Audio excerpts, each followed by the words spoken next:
I made my first trip to a store called Gamerz Island during a back issue sale where they were selling all of their dollar books for just 75 cents. Want to see what I got? Check it out.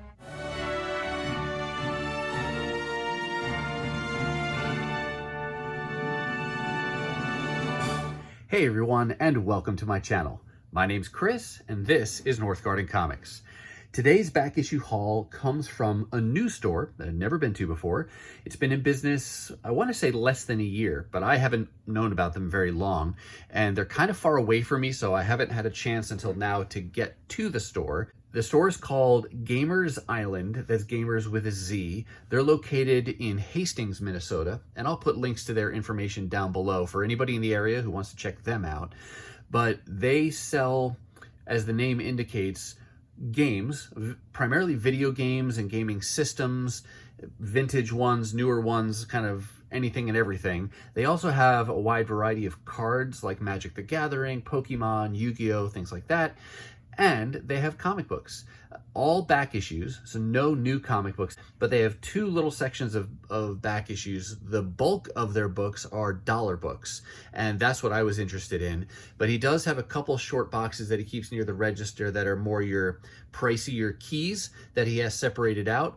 But most of the books are, like I said, dollar books, and that's my sweet spot of where I like to collect.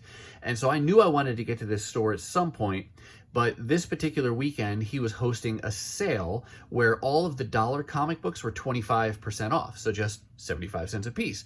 And so that was the extra little push that I needed to go that particular weekend and check out their dollar bins. And I got to admit, I came home with some really fun books. I've got some keys here, I've got some number ones, I've filled in some runs that I've been working on. And anytime you go to a new store, it's exciting because those are books you've never seen before, and there's a chance that you'll come across things that you don't usually see at your normal stops and stores. And that was the case on this day. So really excited to get to these books. But before we do, I want to talk about the three books that are in front of you. These three are actually from a different location. These three books are the result of yet another garage sale find made by my wife, Nicole. She has had way more success at finding comic books at garage sales than I have this year. And these three books, I think, were just either 25 cents or 50 cents a piece. I don't recall. And what they are quickly are this one on the left here. This is Worlds of Aspen 2012. It was their free comic book day book in 2012. It's not a particular key, but it's got art in there from folks like Michael Turner. It's got a Lady Mechanica poster and some other characters that were, popular at this time. So, and I like the free comic book day books. So it's fun to be able to build out that little part of my collection by having a book like that. The one in the middle, Mighty Avengers number 14, this is part of the Secret Invasion event story. I have had the Secret Invasion event for a couple of years now. I was able to complete all 8 or so issues, I think it was, in that story. And just this summer, I read that and I enjoyed it. But then I read kind of one of the online reading orders, and I know that a lot of the key tie-in issues flow through some of the Avengers books, including this title, Mighty Avengers. And I think the main tie-in issues go from issue like 12 up to 20, somewhere in that range. And so I thought, because I enjoyed the event and I like the characters, I want to go ahead and fill in at least some of those main ongoing issues that tie into the Secret Invasion event story. And one of the ways I actually build out some of those wish lists for myself is by looking at the omnibus collected edition of something that I'm reading. And so I looked online at what are the table of contents in the Secret Invasion omnibus that's out there. But rather than just go and buy that, I am going to try to hunt down the single issues for this, and I'll put together my own equivalent of that table of contents through the dollar bin. So that's where the Mighty Avengers comes in, and that I just got lucky. She didn't know I was looking for that book. She just grabbed it because she thought I'd enjoy it, and I did for multiple reasons. And then this book on the right, another free comic book day book from, I guess that must have been 2000, I was going to say 2011, but it's actually 2012, advertising the New 52, and apparently that is a key where it's the first appearance of Green Lantern Simon Baz. Don't know Green Lantern, don't know the character at all, but it is a minor key in that sense. But I liked it for the Jim Lee cover, and again, because I like the free comic book day books, and I didn't think I had that one. So enjoyed adding that and all three of these books to my collection. So those are the garage sale books.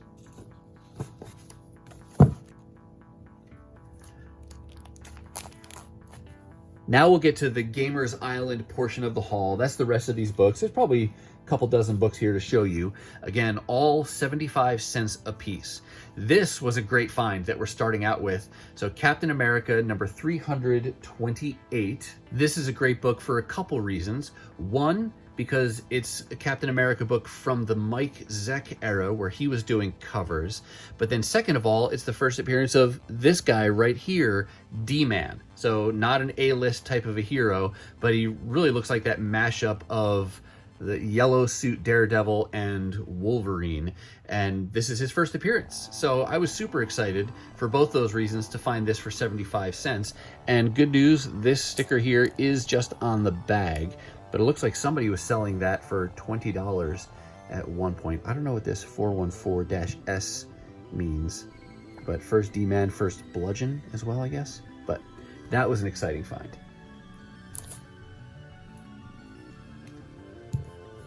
Another exciting find, Action Comics number 500. I am not actively collecting Action Comics in the sense of trying to build out that volume. I collected it for a little bit back in the late 80s, early 90s, and then leading up to around 93 or so when it was the death and return of Superman. But outside of that, I haven't ever really collected it. But this is just a fun milestone issue, being number 500, and it's this cool infinity cover where, you know, each book that they're holding has the same cover and so on.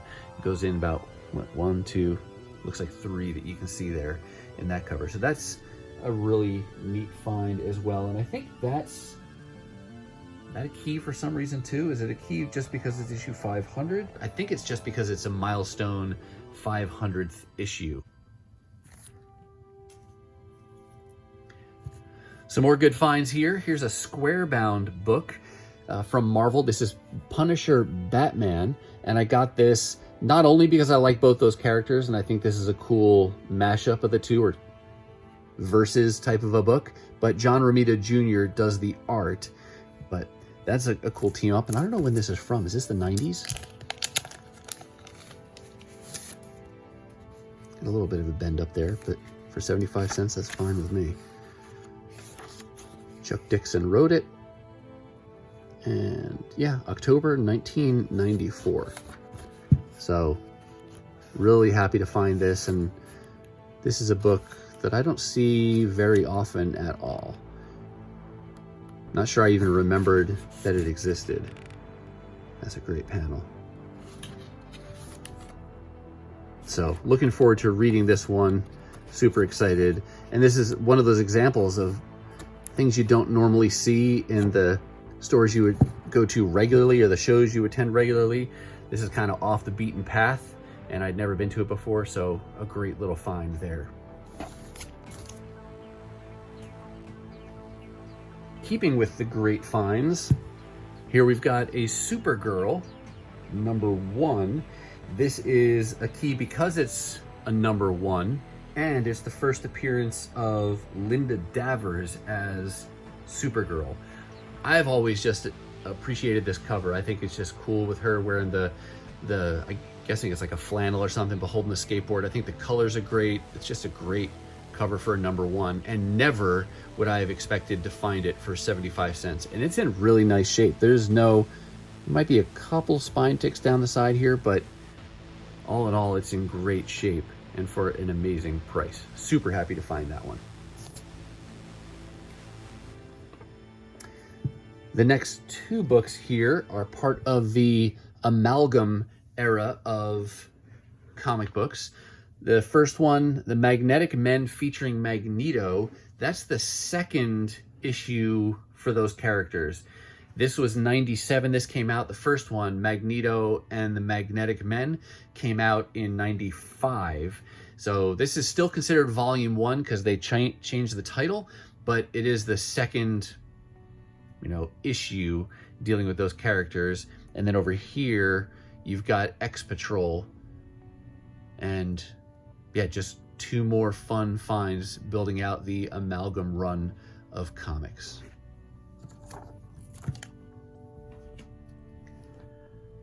Next, we have 5 issues from Fantastic Four Volume 4, because I'm working on this, I can't remember, is it 16 issues? Yeah, it's 16 issue volume.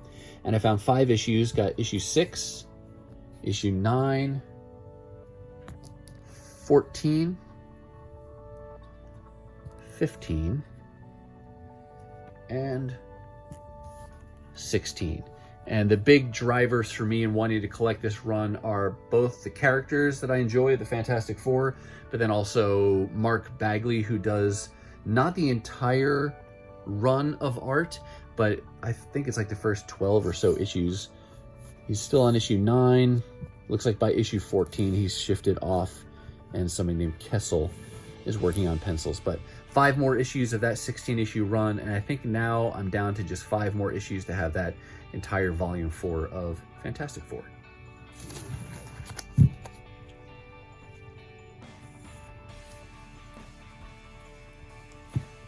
Got a couple more issues from Wildcats as I continue to make progress on the early issues in that Image run.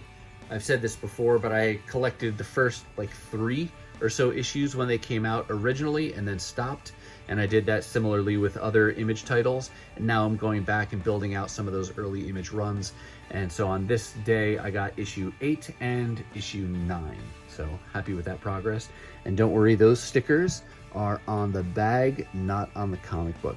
Those might be like Half Price Books stickers, and Half Price Books is notorious for putting those clearance stickers directly on the covers of the book. So really happy that these happen to be bagged and boarded, and so the price tag went on the bag instead of on the book, because they're a pain to get off. It's possible, but not fun.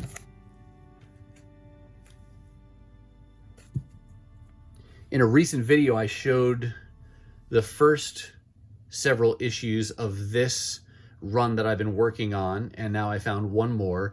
I had Original Sin from years ago, but just the standard covers, and earlier this year, I think it was, that I saw somebody point out the Art Adams connecting variants for these and thought they looked amazing, and so I've made it a goal to collect all of those. And I found like 4 or 5 on my first attempt, and now I have one more, and it's a great cover with Magic and Thor on there. This is issue number 1, and I think I need like 2 or 3 more to complete this 8-issue story. So another fun thing to be hunting for, and glad to have made a little bit more progress on this. All right, we're going to continue with some really unexpected finds. I rarely get to see G.I. Joe books from the 80s in dollar bins, and definitely not less than $1. We're at the point now with this title that even the books that are not keys, they're starting to go up more in value because there's demand for them. And I collected some of these when they were new, but it was later in the run, closer to this era, I think it was. Not so much back here. I think my first issue was around 63, something like that is what kind of sticks out in my head. I don't remember exactly, but I collected several of those up to around issue 100, and then I got a couple where the title showed like G.I. Joe with, you know, Transformers in there. You got Megatron on the cover. So that was kind of the era where I was collecting G.I. Joe, but this whole volume is just real nostalgic for me, and I watched the cartoon as a kid, so always happy when I can find more issues from this first volume at Marvel Comics for cheap like this. This one on the left is a key. This is the first appearance of Sergeant Slaughter in comic books, so that was a great find. But then again, too, any G.I. Joes for $1 or less is a great find.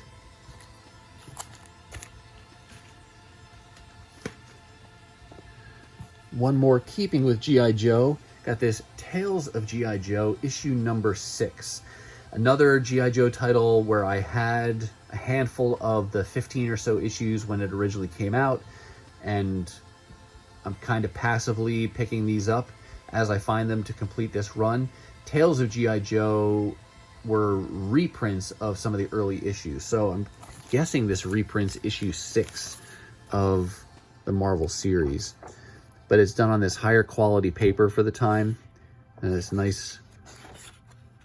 The colors look different on here a little bit, not like where it's glossy, but it's closer to that than the traditional kind of pulpy newspaper print that was common in most books.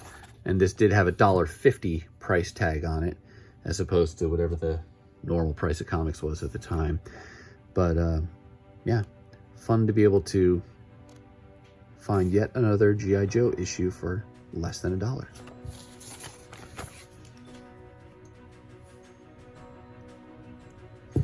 Pop over here to Image for a moment. We got Troll #1. I don't know anything about this character. I don't even remember offhand how long the volume went. Let me see if I can tell you real quickly here. Okay, it looks like this was a one-shot. So if he had more issues, it started over again with a new #1. Maybe there was a volume 2, but this is Troll #1. And the reason I got it, you might wonder, why did I pick it up if I don't know anything about the character? I got it because it's created by Jeff Matsuda, and I really like his art style. And so I figured, why not pick up something that's his own creation and it's a #1.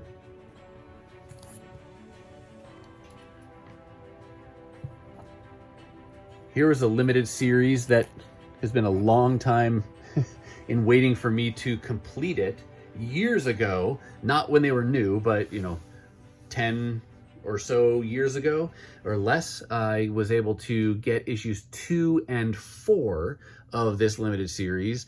And I don't have a particular attachment to either of these characters, so it's really just the completionist in me that's wanted to complete this first 4-issue limited series featuring Cloak and Dagger, and I finally did. I got issue #1 and issue #3, and they're in decent shape, even though they're newsstand copies, and those tend to be a little bit more well-read. But yeah, they're in good shape, less than $1, and I couldn't resist completing that limited series. So now I can have that satisfaction, and there's no longer an itch in my brain wanting to complete this little series. And now I can read it too, see if I like it. But nice covers on this little run.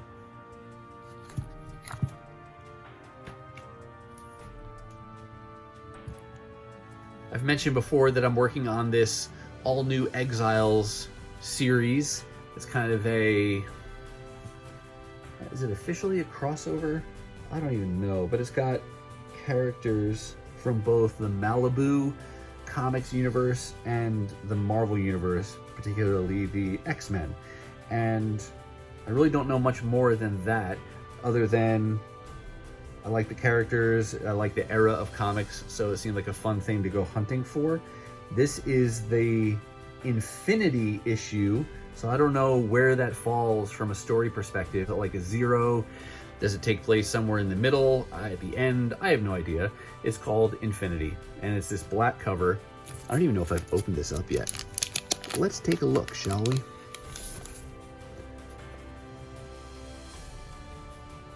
So get your back cover there.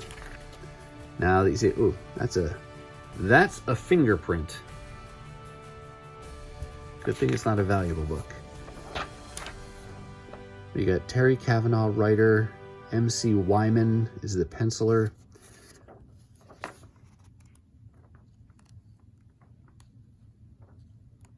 Anyway, just a fun find. Oh, some kind of dinosaur with it's like a robot dinosaur in skin. But yeah, so the Infinity issue. So I'll keep working. Ooh, what is that?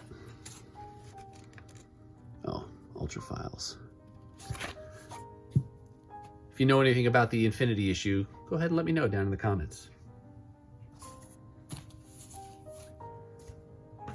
Couple more independent books coming up here. This is one that I've never seen before. Don't know anything about it other than it's called Divine Right, The Adventures of Max Faraday. It's a Jim Lee creation. It says Jim Lee and Scott Williams. Made me think that maybe Jim Lee wrote it and Scott Williams maybe did pencils, but it looks like from looking at the listings in CLZ that Jim Lee both writes it and does the pencils, and I think Scott Williams does the inks. if I remember correctly. This is actually a square bound and collects the first 2 issues from this 12-issue series. I had never heard of it before. I don't know anything about the plot, but because it was Jim Lee, I figured I'd go ahead and pick it up. One of the interesting things about where this store is located, it's actually downstairs in a building, so no windows. And one of the big disadvantages is that the Wi-Fi, well, he has Wi-Fi, but before I knew that, my cell signal was terrible. So I couldn't even look things up to find out what they were, if they were keys, if it was something I wanted to, you know, pick up or leave behind. But see, it just had to go, you had to judge the book by its cover and by its creators. And so I figured I'd go ahead and give that a try since I knew the names Jim Lee and Scott Williams.